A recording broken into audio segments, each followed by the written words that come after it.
G'day everyone and welcome back to the official SuperCoach podcast. It is your boy Dossie here doing one of our final, if not our final, Team Picker specials before the official release of SuperCoach. Stay tuned. We hope you've been enjoying all the preseason content. It is about to heat up. We are back in the lair. It's not an official lair episode, but we are back in the lair and I'm here with Five Names, aka Simeon Thomas-Wilson, and we are enjoying our time without the Phantom at the moment, Sim. Dossie, it's good to be back with you in the flesh, you know. Yep. A bit of that. Yeah, no, it's nice actually without Phantom. He's getting a bit annoying on the text. He's giving us suggestions, you know. I don't even know if he's playing this year, you know. I mean, yeah, just get off your ass and do something, Phantom. Yeah, that's right. You know that SuperCoach is nearly open when the Phantom's talking about coming back to work and coming back to be on a show again. He wants the Phantoms there. He's up and about. He's sending us memes, SuperCoach memes and stuff. I don't know what the big fella's doing, but hopefully he is back on the show soon. Enjoying the time without him though, Sim. They're also very boomer memes at all. It's a bit late. It's a bit late on some of them. You know, the memes, you know, as we all know, they go very quickly and he's on ones from last year. Yep, absolutely. But we are enjoying our time speaking with the Melbourne crew and we've got Al Paton back on the show again. And we're talking some ownership numbers today, Al. Yeah, very exciting. This is from the SuperCoach Plus Team Picker, people who've been able to get in there and start mucking around with their teams early doors. And there's some really interesting sort of trends, I would say, emerging and some names that the community is potentially sort of coalescing around, but some that are being very much overlooked. So I'm looking forward to discussing that. Yeah, it is exciting, Al, because these are some exclusive numbers that we are getting. You can't actually see the ownership data in Team Picker, but we do have the goods behind the scenes here on the official SuperCoach podcast. We are also joined by Patch from the Melbourne crew as well. How are you, Patch? I'm good, mate. I'm good. Very excited to keep kicking along. It's starting to feel it's getting real close to open season. Pre-season training is starting. The track watches are coming in. The injury reports, which we'll talk about, are also starting to come in. It's starting to smell like footy season, despite the sound of tennis balls bouncing around Melbourne. So it's very exciting. Yeah, speaking of, I mean, we are talking ownership and we're talking, as you just mentioned, Patch, some bad injury news this morning. I might just throw to you for this, Al, but I mean, I put together a little post this morning. We see the news emerging from AFL Ratings on Twitter, posting out a video, Will Day, a track watch there, and he comes off. It looks like he's got a dislocated shoulder. So just more bad luck from Will Day, who was nearly 17% owned in the latest Team Picker numbers that we have here. So bad news for Will Day again, Al. Yeah, unfortunately not a massive shock for Will just because these things just keep happening to him. I think that shoulder he has copped before, but he's had a whole range of other different injuries as well. Just cannot get a clear run at it. You know, we know when he plays he can score, so I'm not surprised either that he's in quite a few teams this early. Still waiting, I think, to hear exactly how serious this is, and you know, maybe if it just is a week or two setback and he's back out and firing later in the preseason, we can think about him. But it just does illustrate the risk of some of the guys that we will be probably talking about today. Some of them heavily discounted, and usually that's for a reason. Yeah, very unfortunate news, though, to kick it off. Now, for this ownership episode, we are going to zoom through some premiums, some of the most popular premiums, mid-prices, and rookies to start the season. Then we've got a bunch of listener requests. We're also going to talk about some of our players that we think maybe are they a little bit too lowly owned, or some high ownership as well that we're a bit questioning how highly owned they should be at this point in the season.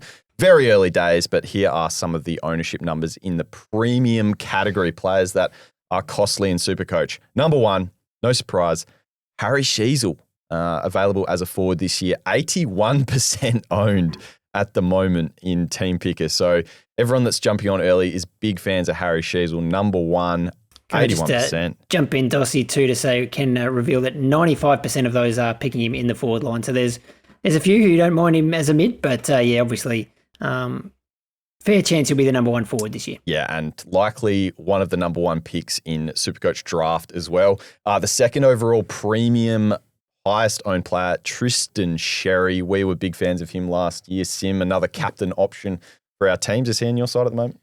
Well, I still haven't done a SuperCoach thing yet, Dossie, but he will be. He will be. Sim's waiting for the official launch. He really wants to be. He's a man of the people, waiting for the official launch for it to open up for everyone. Number three, perhaps a bit surprising for me already, one of the most highest owned premiums, Connor Rozee, Patch, 64% available as a defender again this year. but people keen on Connor Rozee. Yeah, I mean, Port's got that blistering start to the season, which does help. But yeah, I certainly would not have seen that coming and wouldn't have put him at much higher than 30, if that. So yeah, I certainly didn't expect that, but he was pretty good for us last year. I would have thought the guy below him would have been a bit higher though.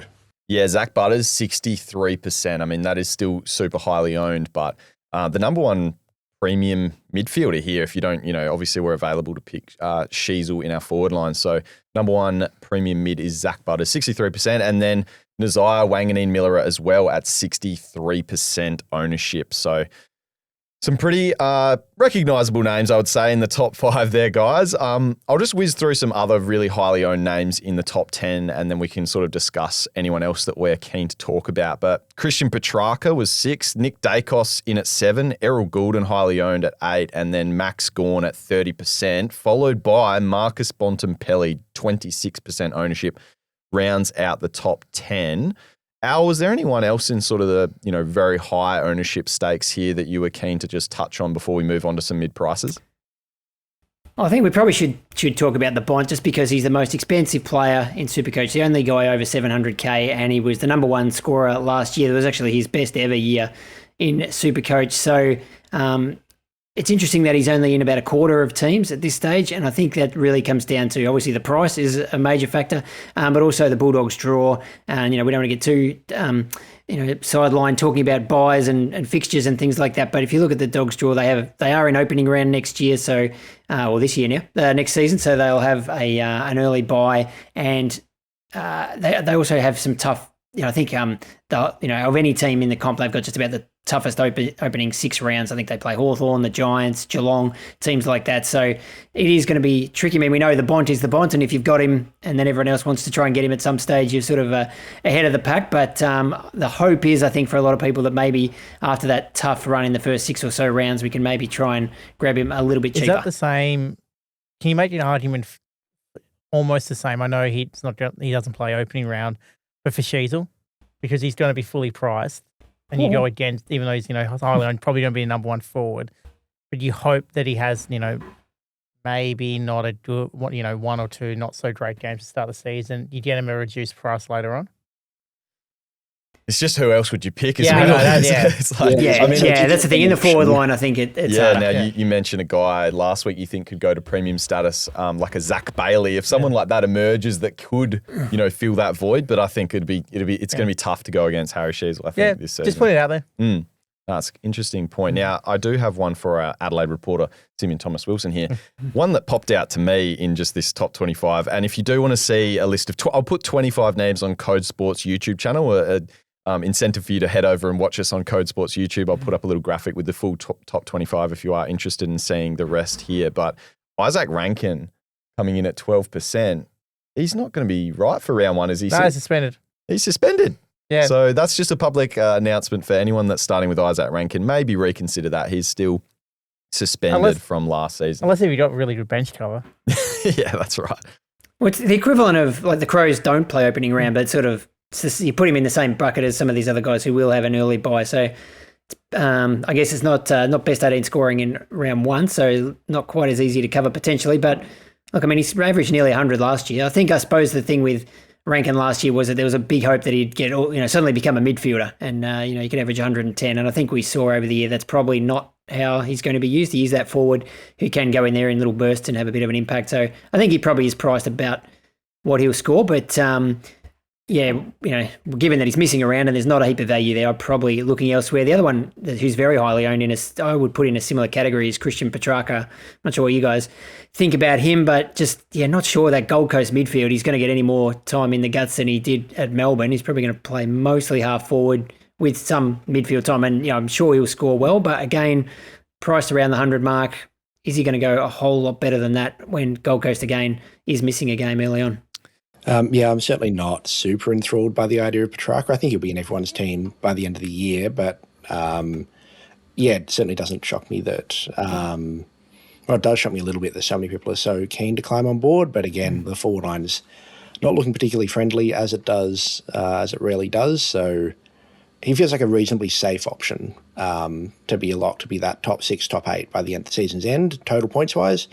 But, you'd hope you'd be able to get him cheaper at some stage if the Suns have a bit of a lull. Yeah, I think to Sim's point as well with the Sheezel ownership and Petrarca to that effect as well, I think once preseason really gets into it and we see some of these cheaper forward options emerge, we're so early in preseason right now. If we see some 200, 300K guys emerge, I'm sure that ownership number will skew massively downward and we see some real value picks come into our forward lines. On a cheaper option, is Sam Butler still a forward?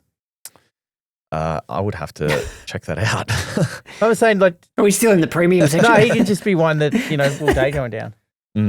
One to keep in consideration perhaps as well. Yeah, the ownership numbers there. Let's get onto the mid prices though, Al. Do you want to take us through the high ownership numbers there?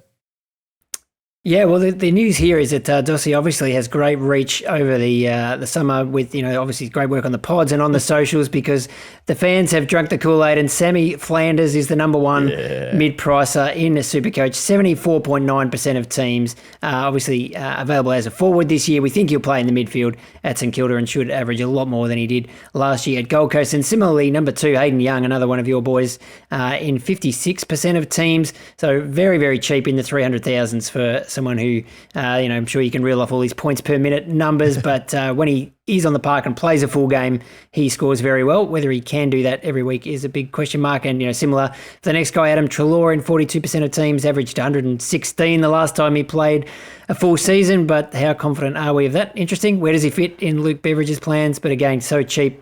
Might not matter. Colby McKercher at number 4, 39%. I'm a big fan there. Had him last year in the second half when he was fantastic of the season. There were some reports out of Arden Street that he's been training in the midfield, which I'm not super keen on. Prefer him at halfback, but we'll keep an eye on that. And then Darcy Parish, Patch, one of your boys, 37.5% prepared to take the risk. He looks good this early in the preseason. I mean, when he plays, he's had sort of 105, 110 average seasons multiple times. Can he get back to that this year? Yeah, Darcy Parish, I think, asked me the week before round 1. We need to see him with a full block of training. Josh Barnes spoke to Andrew Russell during the week, a former fitness boss, and he was saying that, if you miss 2 or 3 weeks during January, then, God help you for the rest of the season in terms of running it out and being at your absolute peak, and I think Parish needs that more than most. Treloar's in the same boat. I thought his ownership would be 4.2%, not 42%, and I don't want to touch him with a 10-foot barge pole, to be honest with you. But early doors, a lot more options to come up, as Dossie's mentioned.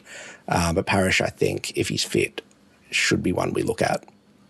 I know we're going to jump into some of our decisions on who we think's too highly owned and too lowly owned out, but there's a couple more mid-prices I wouldn't mind just touching on quickly before we move on as well here, that are just below the top 5. And again, if you do want to see, I'll put a top 20 up on Code Sports YouTube channel as well, if you do want to just have a look through yourself there. Sam Draper, 32% ownership. Sim, what do you think on, is that too high for a guy coming back off an Achilles injury when we're not even sure if he's going to be solo rucking or duo rucking this early in preseason? Yeah, probably does seem a bit high. I mean, yeah, it's a very risky decision. I know. Yeah, I think it's too high given there's too many uncertainties. But if he's solo rucking, it could be interesting.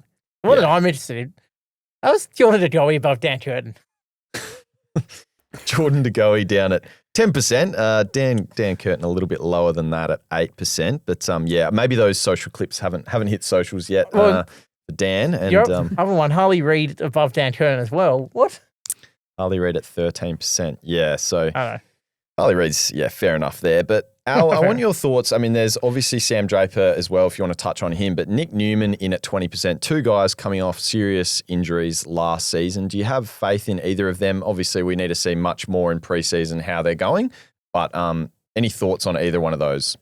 Draper is someone I have dabbled with. He did appear in my side briefly at one point, but yeah, it's too risky at this stage for me. We'll wait and see how preseason plays out. We'll get to see Brisbane in opening round, which I think will actually really help because we'll see if he's fit for starters and what their team looks like. Do they play him and Darcy Fort in the same team with the extra spot on the bench? Does open up that option for we've heard a few coaches talking about that possibility. So yeah, I'm a bit nervous about it, but the value is definitely there. If he's the solo ruck, then someone I would consider, and he's ruck forward, which is not a heap of them. So he could be a handy sort of flexible piece there. If you've got a Liam Reedy on your ruck bench, you could swing him up to the rucks. I'd have to check, who has what buys when, but could be some handy cover there. So yeah, I was surprised he was that high though. Newman is just, I think, a safe bet. I think he should be right.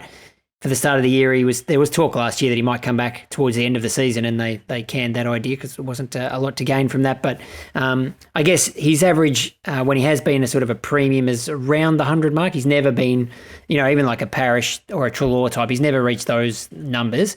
But if it comes close to round one and we're not so sure on a Miles Bergman or someone else falls over, I think he's someone we could go back to. Yeah. Sim, do you want to take us through the rookies that we can look out for that are the highest owned players here? Oh, so I'm doing it. Throwing it on to you, Sim. Have a look right here. Yeah, I'm having a look. I'll do both. So number one, we've got, unsurprisingly, Jagger Smith at 85.3%. 85%, yeah. Number two, Liam Reedy, 65.1% of teams. 3, Dyson Sharp, 62.7% of teams. Unsurprising. Number 4, Mateus Philippou, your boy, the Poo, 62%. Yep. Number 5, Will Brodie, 58.2%. Yeah. All right, that's not going to, that will. Oh, so you've got what? You got some news for us on Will Brodie? I don't think he's going to play. You just don't think he'll play? I just don't think he's going to play. He's a classic January pick. Just put him on the bench. He's a name we recognise. Yeah, honestly, all these rookies are just so subject to change. But there is 2 names. I mean, we've got our Adelaide reporter right here. 5 names. Yep. You've just mentioned Will Brodie. Don't think he's a chance to play. That's devastating for all super coaches if that does come to fruition. I mean, you got to watch out the practice matches on, of course, and the preseason matches. But at the moment, just vibe. Looking at last week, I don't know. I wasn't that impressed. Okay, what about the guy just below him on ownership? So we've got Sid Draper coming in at number 6. What about him? He's in training. He's dealing with groin issues, so they're going to take him slow. But I'd be shocked if he's playing round one. Like I don't understand his point. Yeah, hasn't been in main. I think he might be in main training.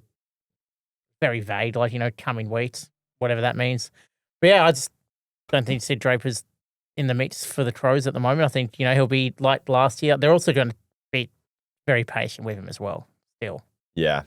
I remember you guys, you and Hipster last year were saying be cautious on Sid Draper, and that turned out to be true. So maybe it's just a rinse and repeat this early in preseason, but hopefully he does get his body right and can have an impact for the Crows this year. Just a few other names. If you do want to check out the Rookie Bible, though, I'll have that linked in the description. Some of these names are prominent additions in the Rookie Bible. Guys like Zeke Ulen comes below him. Devon Robertson at the Weagles now. Willem Dersma. Oh, look out for Dersma. As a Weagles Nuffy, very excited for Durs. He comes in there. Josh Gibbs for the Nuffy alarm for Al. I might even bust out the Nuffy alarm for the first time this preseason. There it is for Al, Josh Gibbs. Josh Lindsay, another Weagle. So many Weagles featuring in the rookie list at the moment. And Finlay McRae, the top 12. Again, I'll put up some names on the Coach Sports YouTube channel, but also check out the Rookie Bible for if you are looking to know which rookies to add in your team. All right, I'm going to just touch on a couple of other picks that didn't fit into any of the categories. Maybe, Patch, you can just walk through them. I had just 2 names that I found they're a bit more expensive than the what the number 1 pick in the draft costs, but also didn't quite fit into the mid-price category as well. Yeah, there are some interesting ones. And you've got Kitty Coleman at 52%. Very much forgotten after missing last year. We thought he'd miss 5 weeks and missed the whole season. So hopefully he's back and ready to go. And Jamari Ugle-Hagan at 16% ownership is a very interesting one as a former number 1 pick, worth more than Dersma. Be interesting to see both how he slots into the Sun side, assuming he does, and if so, what role he plays, how much he scores. Is it viable when we've got the likes of Todd Marshall, Logan McDonald, Max King if he's fit, a whole host of taller guys up forward? How many fit in will be very interesting, but at the moment it looks like people are trying to back Jamara in. Yeah. I want to next segment here, guys. We are going to talk about our surprisingly high or low picks that we are surprised at their ownership number at this point in the season, understanding it is January, there's so much to change before round 1. But maybe we want to talk about some of these lowly owned players or highly owned players. I'm not going to say what you need to go, Al, but is there any interesting numbers that stood out to you looking at the data? Well, I thought we should just briefly touch on the rucks because we mentioned Tristan Cherry is in 69%, very popular. Blake, who won last year, grabbed Cherry with 2 rounds to go and he got 2 scores in the 180s, won him 50 grand.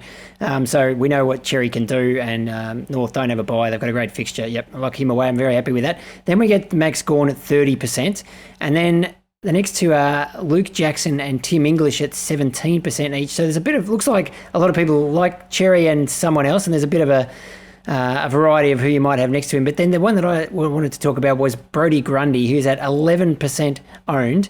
Last year, this is the same Brodie Grundy who went 12 weeks averaging 149, and he's cheaper than most of those guys I just mentioned. He's certainly cheaper than Cherry and Gawn. Sydney does have an early bye. I mean, Grundy, the last round or two, he got a bit of a niggle and didn't quite finish off the season. But is that just what's putting people off? Do we think this is something anybody's capable of repeating? Because if he's coming out and scoring like that again, it's going to be crazy that no one's picking him. I think, honestly, it is a combination of that early buy, Al, and then also a little bit maybe spooked about the new ruck rules as well, impacting Brodie Grundy. Do you think maybe some of that, inside centre bounce stuff, Sim, could be why people aren't going there, even though he, those numbers towards the back end of the season, we were saying, I mean, the Grundy 200 was a staple on the lair for the back half of last season. You have an idea how the ruck rules are going to impact him.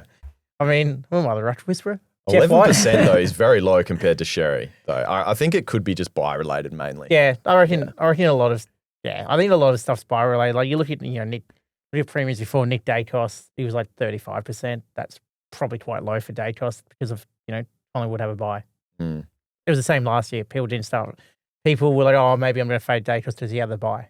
I think a buy comes into a lot of people's thinking at that time. Now, speaking of ruckman from last show, Jai Cully, not a ruck eligible player just yet, Sim, but we did see training footage of Max Gawn being manned on the mark by Jai Cully. So perhaps it wasn't a fever dream after all, and Jai Cully is the Max Gawn backup ruck. But Patch, your thoughts on Big Gawny this season, though? Yeah, not only that, we saw pictures of him that came out of Melbourne training of him with his finger in a splint as well.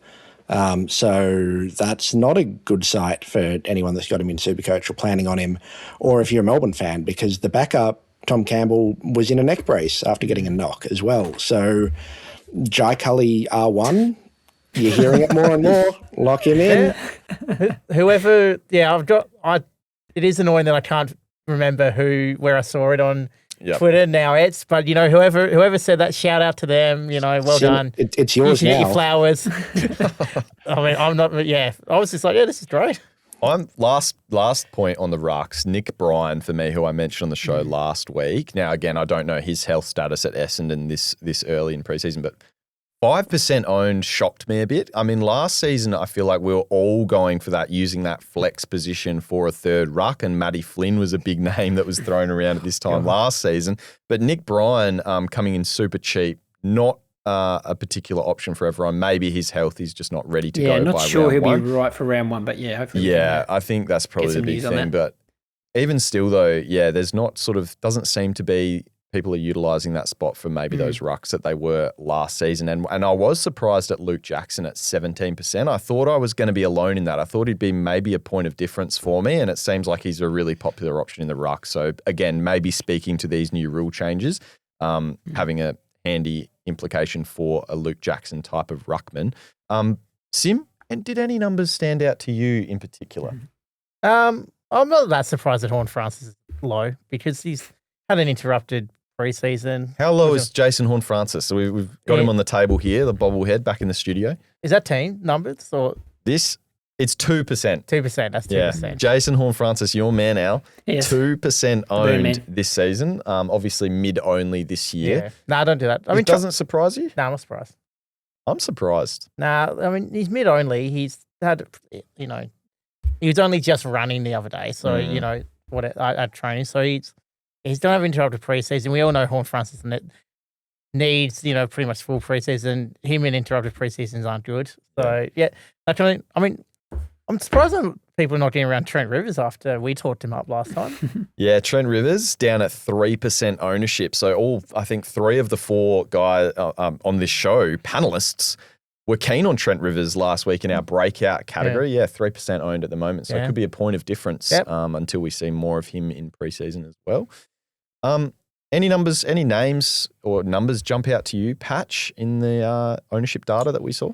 I was intrigued. I think both of these guys will rise a fair bit as we see more of them in the preseason, but at 1.3%, both Josh Rachele and Logan McDonald are piquing my interest in the forward line, and Sim can speak much more to Rachele than I can, but McDonald, coming off missing the entire year, is in the 160k bracket, and with Charlie Curnow, there's talk that he might go further up the field, play higher up the ground, and become more of a link-up guy as opposed to a stay-at-home keep forward. And if so, I'm very intrigued, but obviously then have to see it. Reef McInnes as well, with the news out of Collingwood at 3%, I think will rise with Jeremy Howe and Darcy Moore both under injury clouds. He is likely to play key back, so I think they will increase. Will Brodie, I think, will go down. We've spoken about that. And Jai Sarong is at 40% owned. Caleb Sarong at 20%. I didn't think we'd be seeing the day, certainly not this quickly, that Jai Sarong would be more owned than Caleb, but there you go. I had a few names just before. I'll throw back to you, Al, for any final thoughts as well. But Chankuth Jath only at 3%. Now, our man Beartorius, formerly of the left, former friend of the left, Beartorius, posted out some footage from Melbourne that they put together of Chankuth Jath having a nice little run from defence. And with the fact that Jake Bowie's out, there's word, we're thinking that Trent Rivers could move into the midfield is the word as well. Does that open the spot for CJ to be the big mover down there in the D's defence at 3% owned? I'm surprised at that, given he's only in the 300,000 bracket. Your man, Jake Saligo. No, never again. 0.28% ownership. I'm not getting sucked into that again. That's huge jump off. Nobody's on Jake Saligo. No. Everyone's on Curtin stepping in there and taking all the minutes. No. Lockie Neal at 0.5%. That's got to be his lowest in years and years and years, 0.5% ownership. Obviously some very significant off-field turmoil at the moment, but 0.5 ownership for his SuperCoach game is outstanding. Paddy Dow I've got here. My man Paddy Dow at St Kilda, 2% owned. Just keep a watch on that ownership number. Might be a nice little swap there from Will Brodie, Paddy Dow, entering his, I think, 7th season at AFL level, coming in at 160k. Look, I'm just saying there's some spots open in the Saints midfield, and Paddy Dow. Keep an eye out, guys. Yep. Yeah. Any other names, Al, that you would like to touch on before we sort of get to some listener requests? Well, I thought in the midfield it is interesting that, Sarong on 20%, you've got, Bont 26, Dacos 35, sort of Butter's very popular. But after that, people are really scrolling down to maybe your Parrish, Haydn Young types. Not a lot of love at all for these guys who we know are just seasoned SuperCoach performers. Jordan Dawson only in 7% of teams, Andy Brayshaw 6%, Bailey Smith 6%, Hugh McCluggage 5%, and Max Holmes only 3%. And there were some other interesting names. I thought Todd Marshall at 22 was really high, considering, let's see it in action. We talk that, training with the defence is good. There's potential there that he might find a spot and score potentially okay for a sort of 150k type guy. But I'd like to see it in action. But Josh Dunkley's only in 2%, Tom Green in 2%. But then I do like the fact that there's a market for nearly everybody. You talked about Paddy Dow. Mark Pitnett has his fans. He's in nearly 2% of teams. Elliot Yeo only in 1.5. Your man Braden Fiorini, 1.4%. So there is a little tiny bit of love out there for him. And Elijah Sardis, who I did trash on the last show, but 1.3% of SuperCoaches think this is the year for Elijah. Nobody's getting back on that train. I'll throw to you in a second, Patch, for some of our listener requests. Thanks so much for getting in touch with us there on X and Instagram. But I just wanted a quick look back. You just mentioned Elijah Sardis as one of the players. I looked at some of the popular picks from last season, and just to compare their ownership now to here. Adam Chera, big name last season, 0.1% ownership. James Peatling, 0.1%. Harry Perryman, 0.2%. Ryan Marrick, big name for us last year, 0.2% ownership. Jack McRae, 0.2% ownership now only as a mid. Mitch Nevitt, our rookie favourite, 0.2%. Matty Roberts, 0.2%. Matt Flynn, 0.3%. Sam DeConing, 0.3%. Zach Reed, 0.9%. Dane Dorco. Okay. 1% ownership. So brutal, just a few names, a blast from the past. It's a brutal game, SuperCoach. Yeah. There's no nostalgia. Everyone's still very upset. To be fair, I think everyone's still annoyed that starters can't cheat. Yeah. See how he goes this season. But Patch, we had plenty of requests come through to see if their players, if some listeners' players are points of difference or if they're highly owned. So let's just go through a few of those. We did indeed. Some of them will have come up on the screen already on Code Sports YouTube. I haven't got through all of them, but Tom McCarthy, 4.1% owned. Lawson Humphreys, 0.5. Jordan Sweet, 2% owned. Cooper Lord, 0.4. Which is huge. Shout out to Chloe. She will be one of the 0.4. George Wardlaw, the Warlord at 3%. Phantoms Man, LDU at 2.7. Josh Ward, 0.7. Be interesting to see how that changes after the Will Day news at the time of recording. CJ, 3%, as we've mentioned. Isaac Heaney at 2.7%. Unreal. Now, this has been a episode for the hardcore players keen in January to hear some in-depth exclusive data, but we will be getting into some real SuperCoach. SuperCoach is opening very soon. Keep your eye out. If you haven't got a SuperCoach Plus subscription and you've been playing with Team Picker, you've been very patiently waiting for the opening of SuperCoach. We can let you know it is coming very soon. Stay patient for just a little bit longer. It is just around the corner. And we will be getting back to regularly scheduled programming around these parts. We'll be having a Phantoms Lair, official Phantoms Lair, also very soon. With the Phantom? 5 names? Yeah, with the Phantom. Maybe. We'll see if we can. Yeah, It seemed to be bothered. Yeah, But do you have dates for those, Dossie? Or we don't have dates just yet. We've got to tease it out a little bit longer. But let's just say keep an eye out. In the next week or so, we'll say that 5 names. Just keep your eye out on the SuperCoach app, on SuperCoach socials, on Code Sports YouTube channel, and we'll see you again very soon.